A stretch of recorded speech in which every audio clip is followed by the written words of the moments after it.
ஓம் Sairam. Hi friends. சென்னையில் இப்போ நல்ல மழை பெஞ்சிட்டு இருக்கு. ஸோ இந்த வாரம் வந்து ஸ்நாக் ஐட்டம்ஸ் தான் நிறைய போட போகிறேன். ஸோ இப்போ நம்ம பார்க்க போகிறது வந்து ஒரு டிக்கி, சோயா ஆலு டிக்கி.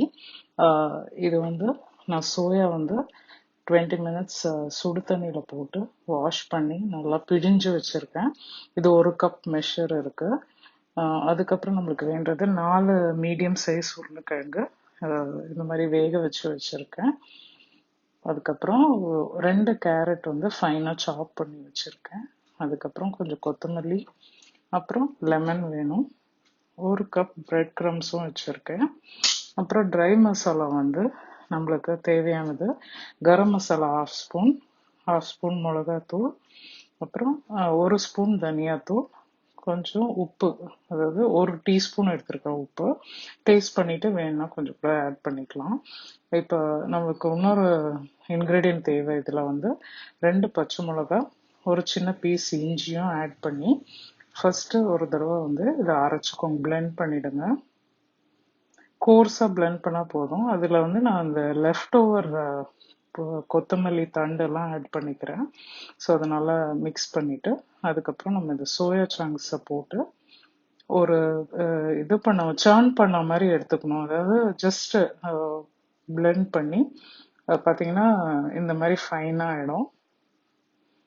இந்த மாதிரி பண்ணி மிக்சரில் ஒரு பல்ஸ் மோடில் பண்ணாலே இந்த மாதிரி ஆகிடும். அதுக்கப்புறம் நம்ம வந்து இதை ஒரு பவுலில் போட்டுக்கலாம்.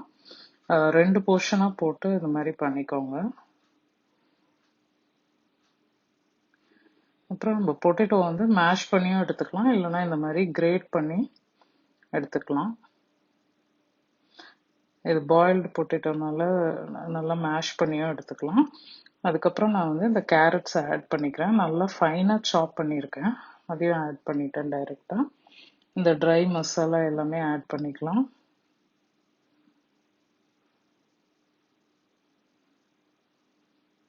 ஆட் பண்ணிட்டு இந்த சாப் பண்ணி வச்சிருக்க கொத்தமல்லியும் ஆட் பண்ணிக்கிறேன்.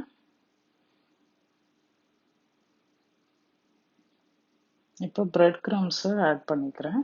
இன்கேஸ் உங்ககிட்ட பிரெட் க்ரம்ஸ் இல்லைன்னா அதுக்கு முன்னாடி லெமன் வந்து ஆட் பண்ணணும்.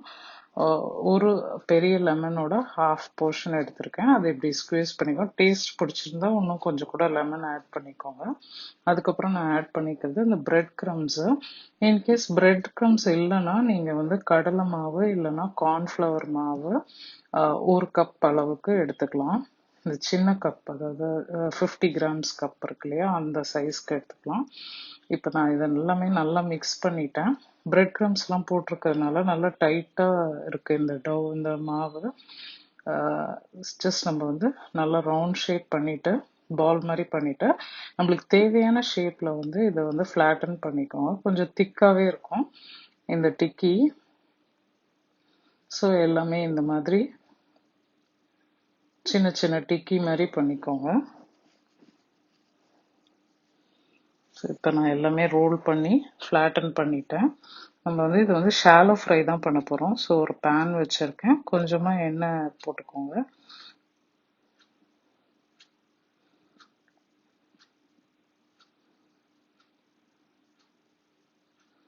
இது சூடானதும் இந்த மாதிரி ஒரு டிக்கியாக அதில் வச்சுட்டு நம்ம வந்து மீடியம் ஃப்ளேமில் நல்லா வந்து ரோஸ்ட் பண்ணி எடுக்கணும். இந்த மாதிரி பண்ணும்போது ஆயிலும் கம்மியாக எடுத்துக்கும், அதே சமயம் உங்களுக்கு வந்து டேஸ்ட்டும் நல்லாயிருக்கும். கண்டிப்பாக அது பிரிஞ்சு உடஞ்சி போகாது, ஏன்னா வந்து நம்ம பிரெட் க்ரம்ஸ் போட்டிருக்கோம். ஸோ டைட்டாக இருக்கும்.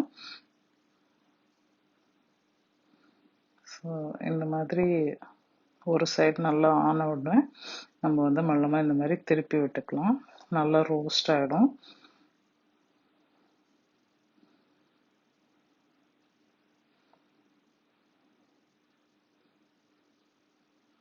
சோயா வந்து கைண்ட் ஆஃப் ப்ரோட்டீன் ஃபார் வெஜிடேரியன்ஸு, அதனால வந்து நம்ம சாப்பாடில் இன்க்ளூட் பண்ணிக்கிறது பெட்டர். ஸோ இந்த மாதிரி பண்ணும்போது இந்த மாதிரி ஆலு டிக்கிலலாம் வந்து நம்ம கொஞ்சம் சோயாவும் ஆட் பண்ணிக்கிட்டோம்னா ஒன்று வந்து நிறைய ஸ்டார்ச், அந்த ஆலுவில் இருக்க ஸ்டார்ச் நம்மளுக்கு இன்க்ளூட் பண்ண வேண்டியதில்லை. அதனால இந்த மாதிரி பண்ணிக்கலாம். டேஸ்ட் பிடிச்சிருந்தா கொஞ்சம் சூயி டெக்ஸ்சரும் கிடைக்கும். ரொம்ப நல்லா இருக்கும் டேஸ்ட்டு. பசங்க ரொம்ப விரும்பி சாப்பிடுவாங்க. எல்லாருக்கும் பிடிக்கும் இந்த டேஸ்ட்டு. ஸோ இந்த மாதிரி சைட்ஸில் வச்சு நல்லா கொஞ்சம் அந்த சைடெல்லாம் ரோஸ்ட் ஆகுற வரை நல்லா கொஞ்சம் ரோஸ்ட் பண்ணி ஃப்ரை ஆகுற வரை பண்ணிட்டு எடுத்துட வேண்டியதான். நம்ம ஆலு டிக்கி இப்போ ரெடி ஆயிடுச்சு. இது வந்து நல்லா ஒரு மின்ட் சட்னி இல்லைன்னா வந்து இந்த மாதிரி டொமேட்டோ சாஸோட கொடுத்தீங்கன்னா எல்லாரும் விரும்பி சாப்பிடுவாங்க. ரொம்ப டேஸ்டியாக இருக்கும். கண்டிப்பாக மஸ்ட் ட்ரை டிஷ் இது. இந்த ரெய்னி சீசனுக்கு சென்னையில் நம்ம வந்து இந்த மாதிரி ஸ்நாக்ஸ், வித்தியாசமான ஸ்நாக்ஸ் வந்து ட்ரை பண்ணுங்க. இது வந்து சோயா ஆலு டிக்கி. ட்ரை பண்ணிவிட்டு உங்கள் கமெண்ட்ஸ் ஷேர் பண்ணுங்கள். Thank you very much.